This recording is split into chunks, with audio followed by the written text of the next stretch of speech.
Salmo 3 de Charles Spurgeon, Os Tesouros de Davi. Salmo de Davi, quando fugiu de diante da face de Absalão, seu filho. Você se lembrará da triste história da fuga de Davi que, saindo do palácio na calada da noite, atravessou o ribeiro de Cedron e foi com alguns seguidores fiéis esconder-se por um tempo da fúria do seu filho rebelde. Mantenha em mente que Davi, neste episódio, é um tipo do Senhor Jesus Cristo. Ele também fugiu, também atravessou o ribeiro de Cedron quando seu povo estava em rebelião contra ele, com um pequeno grupo de seguidores, foi para o jardim do Getsêmani. Por sinal, ele também bebeu do ribeiro e depois ergueu a cabeça. Para muitos expositores, este salmo se intitula o Hino da Manhã. Que sempre acordemos com confiança santa no coração e uma canção nos lábios. Divisão. Podemos dividir este salmo em 4 partes de 2 versículos cada. Não podemos entender muitos dos salmos a menos que consideremos atentamente as partes nas quais foram divididos. Não são descrições contínuas de uma cena, mas um conjunto de quadros de muitos assuntos análogos. Como nos sermões de hoje, os quais dividimos o discurso em diferentes tópicos, assim fizemos com esses salmos. Sempre há unidade, mas é a unidade de uma aljava de flechas, e não de uma única e solitária lança. Examinemos agora o salmo sob estudo. Nos primeiros 2 versículos, temos Davi fazendo uma reclamação a Deus acerca dos seus inimigos. Em seguida, ele declara a confiança que tem no Senhor, versículos 3 e 4, canta a sua segurança no sono, versículos 5 e 6, e se fortalece para o conflito futuro, versículos 7 e 8. Senhor, como se tem multiplicado os meus adversários. São muitos os que se levantam contra mim. Muitos dizem da minha alma, não há salvação para ele em Deus. Selá. O pobre pai com o coração partido reclama da multidão de inimigos. Se lermos 2 Samuel 15 e 12, veremos que a conjuração se fortificava, e vinha o povo e se aumentava com Absalão, ao passo que as tropas de Davi constantemente diminuíam. Senhor, como se tem multiplicado os meus adversários. Eis uma nota de exclamação para expressar o espanto da dor que deixou pasmo e perplexo o pai fugitivo. Infelizmente, não vejo fim para minha desgraça, pois as dificuldades têm aumentado. De início já eram o suficiente para me prostrar. Mas, vejam só, os meus inimigos se multiplicam. Estando Absalão, meu filho querido, em rebelião contra mim, já basta para partir meu coração. Mas Aitofel me abandonou, os meus conselheiros fiéis me deram as costas, os meus generais e soldados desertaram os seus postos. Como se tem multiplicado os meus adversários! As dificuldades sempre vêm em pencas. Os problemas têm uma família numerosa. São muitos os que se levantam contra mim. Os seus exércitos são muitíssimo superiores aos meus. As suas multidões são numerosas demais para eu contar. Recordemos os exércitos incontáveis que atacaram o nosso Redentor divino. As legiões de nossos pecados, as hostes de demônios, as multidões de dores físicas, os exércitos das desgraças espirituais e todos os aliados da morte e do inferno colocarem-se em batalha contra o Filho do Homem. Como é precioso saber e crer que ele derrotou esses exércitos, e na sua ira, os esmagou com os pés. Aqueles que teriam nos atormentado, ele os levou em cativeiro, e aqueles que teriam se revoltado contra nós, ele os matou. O dragão perdeu o ferrão quando lançou com força e ímpeto na alma de Jesus. Diante do seu Deus amoroso, Davi reclama da pior arma empregada nos ataques dos inimigos e da dose mais amarga das angústias. Muitos, queixasse Davi, dizem da minha alma, não há salvação para ele em Deus. Foi o que disseram tristemente alguns amigos receosos, mas foi o que os inimigos exultantemente ostentaram, pois desejavam ver as palavras cumpridas com o extermínio total de Davi. Foi o golpe mais ferino quando declararam que o Senhor o abandonara.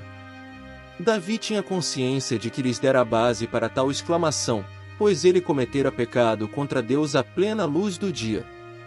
Lançaram na cara o seu pecado com Batseba, dizendo, sai, sai, homem de sangue e homem de Belial. 2 Samuel 16:7. Simei o amaldiçoou e o xingou na cara, porque era incentivado por quem o apoiava, visto que era o que multidões de homens de Belial pensavam de Davi. Indubitavelmente, Davi sentia que essa sugestão infernal lhe abalava a fé. Se todas as provações que vêm do céu, todas as tentações que sobem do inferno e todas as cruzes que surgem da terra pudessem ser misturadas e comprimidas, não constituiriam prova tão terrível quanto a que está contida nesse versículo. A mais amarga de todas as tribulações é ser levado a temer que não há ajuda para nós em Deus. Lembremos que o nosso bendito Salvador teve de suportar essa tribulação no mais profundo grau, quando exclamou: Deus meu, por que me desamparaste? Salmo 22:1. Ele sabia muito bem o que era andar nas trevas e não ver luz. Essa era a maldição das maldições. Esse era o vinagre misturado com o fel. Ser abandonado pelo Pai era pior do que ser menosprezado pelos homens. Claro que devemos amar este que sofreu essa mais amarga das provações e tentações por nossa causa. Será um exercício delicioso e instrutivo para o coração amoroso marcar o Senhor nas suas agonias como estas aqui retratadas, porque aqui em muitos outros salmos há muito mais do Senhor de Davi do que do próprio Davi. Selá. É uma pausa musical, cujo significado exato nos é desconhecido. Alguns estudiosos opinam que é uma pausa na música, outros pensam que significa realce. A melodia, cante mais alto. Coloque a melodia em uma tonalidade mais alta, virá um trecho mais nobre, portanto afine novamente as harpas. As cordas das harpas logo se afrouxam e precisam ser esticadas na tensão apropriada. Claro que as cordas do nosso coração sempre estão ficando desafinadas. Então, que o nos ensine a orar. Que o meu coração esteja afinado. Como a harpa de Davi em solene som. Pelo menos aprendemos que sempre que virmos devemos considerar como nota de observação. Leiamos a passagem que a precede e a sucede com maior seriedade, pois sempre há algo excelente quando nos pedem que façamos uma pausa para meditar, ou quando exigem que elevemos o coração em um cântico de gratidão. 3 Mas tu, Senhor, és um escudo para mim, a minha glória e o que exalta a minha cabeça. 4 Com a minha voz clamei ao Senhor, Ele ouviu-me desde o seu santo monte. Davi confessa a confiança em Deus. Tu, Senhor, és um escudo para mim. A palavra no original significa mais do que escudo. Significa um broquel, uma proteção pequena e redonda, que envolve totalmente o homem, um escudo em cima, embaixo, em volta, por dentro e por fora. Que escudo é Deus para o seu povo? Ele impede os dardos inflamados de Satanás que vêm de baixo, e as tempestades das provações que vêm de cima, ao mesmo tempo em que acalma a tempestade interior. Tu és a minha glória. Davi sabia que, embora estivesse sendo expulso da capital em meio a desprezo e desdém, ele voltaria triunfante. Pela fé, ele olha para Deus, que o honra e o glorifica. Que grande graça é vermos a nossa glória futura entre a vergonha do presente. Há uma glória presente em nossas aflições, se ao menos a discernirmos, pois não é pouca coisa termos comunhão com Cristo em seus sofrimentos. Davi foi honrado quando subiu o Monte das Oliveiras, chorando com a cabeça coberta, pois em todas essas coisas ele estava sendo semelhante ao seu Senhor. Nesse aspecto, aprendamos também a nos gloriar nas tribulações. Tu és o que exalta a minha cabeça, ou seja, Deus ainda exaltará a cabeça de Davi. Embora minha cabeça se incline de tristeza, em breve eu a levantarei em alegria e ação de graças. Que trindade divina de misericórdia nesse versículo, defesa para os indefesos, glória para os menosprezados e alegria para os desconsolados. Não há dúvida de que estamos certos em dizer, não há outro, ó Jesurum, semelhante a Deus. Deuteronômio 33:26. Com a minha voz clamei ao Senhor. Por que ele diz, com a minha voz? Claro que as orações silenciosas são ouvidas. Mas os bons descobrem que, mesmo em segredo, eles oram melhor em voz alta do que quando não proferem nenhum som vocal. Talvez Davi estivesse pensando assim: os meus inimigos cruéis clamam contra mim. Eles erguem a voz, então erguerei a minha, e o meu clamor se elevará acima de todos eles.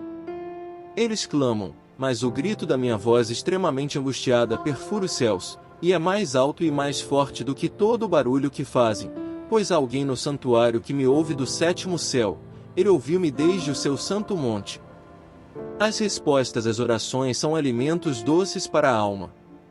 Não precisamos ter medo de um mundo que nos olha com olhar de reprovação e desdém, enquanto estivermos nos alegrando em um Deus que ouve as orações. Temos aqui outro: descanse um pouco, ó crente sob provação, e dê atenção um ar mais leve. 5 Eu me deitei e dormi, acordei, porque o Senhor me sustentou.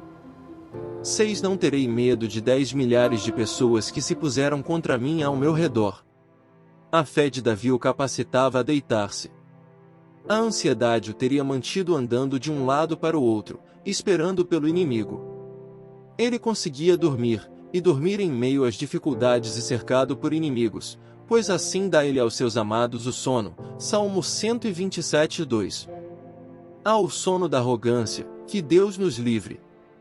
Há o sono da confiança santa, Deus nos ajuda a fechar os olhos para dormir. Mas Davi diz também que ele acordava. Alguns dormem o sono da morte. Mas aquele que, embora exposto a muitos inimigos, reclinava a cabeça no seio do seu Deus, dormia feliz sob a asa da providência em doce segurança, na qual, depois, despertava. Porque o Senhor me sustentou. A doce influência das Pleiades da promessa brilhou sobre o dormente, e ele despertou consciente de que o Senhor o guardou.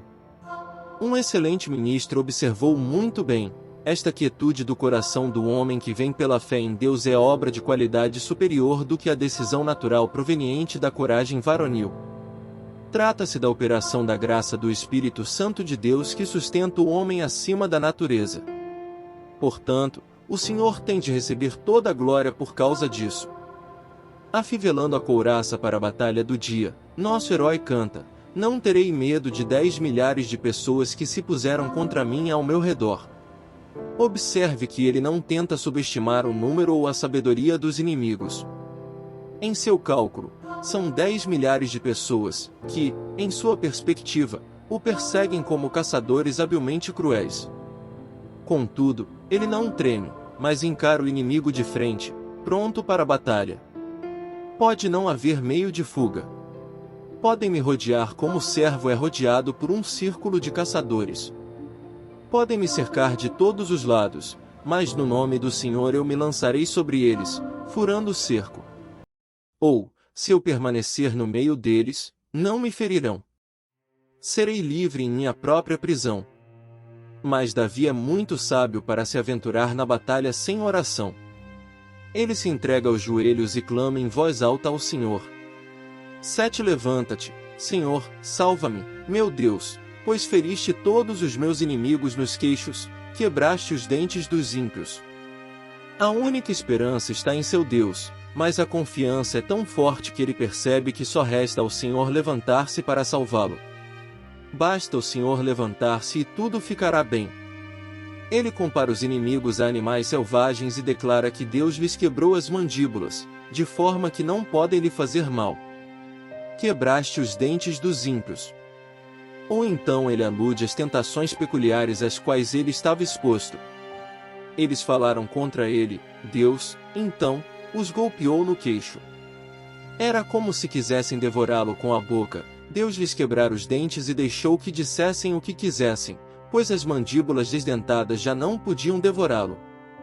Alegre-se, crente, pois você tem de enfrentar um dragão cuja cabeça está esmagada e inimigos cujos dentes foram arrebentados da mandíbula. 8 A salvação vem do Senhor, sobre o teu povo seja a tua bênção. Esse versículo contém a parte essencial da doutrina calvinista.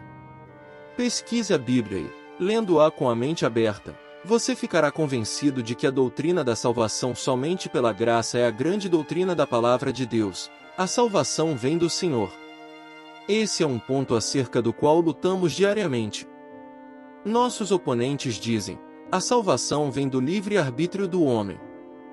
Se não vem do mérito humano, vem pelo menos da vontade humana. Mas sustentamos e ensinamos do início ao fim que a salvação, em cada uma de suas minúcias, vem do Deus Altíssimo. Deus é quem escolhe o seu povo. Ele os chama pela graça, os motiva pelo seu Espírito e os sustenta pelo seu poder. Não é do homem, nem pelo homem. Não depende do que quer, nem do que corre, mas de Deus, que se compadece. Romanos 9,16. Que todos aprendamos esta verdade experiencialmente, pois a carne e o sangue orgulhosos jamais permitirão que a aprendamos de outro modo. A última frase declara nitidamente a peculiaridade e especialidade da salvação: sobre o teu povo seja a tua bênção. Nem no Egito, nem em Tiro, nem em Nínive a bênção do Senhor foi sobre o povo escolhido, comprado pelo seu sangue e amado para sempre. Eleve o coração e faça uma pausa para meditar nesta doutrina. Sobre o teu povo seja a tua bênção. O amor divino, distintivo, diferenciado, eterno, infinito e imutável é tema de adoração constante. Faça uma pausa, minha alma, neste selá e considere o teu interesse na salvação de Deus. Se, pela fé humilde, puderes ver Jesus como teu pela sua livre graça para contigo, se esta maior de todas as bênçãos estiver em ti, então levanta-te e canta. Levanta-te, minha alma. Adora e maravilha-te. Pergunta: por que tal amor por mim? A graça me colocou na família do Salvador, aleluia. Agradeço-te eternamente.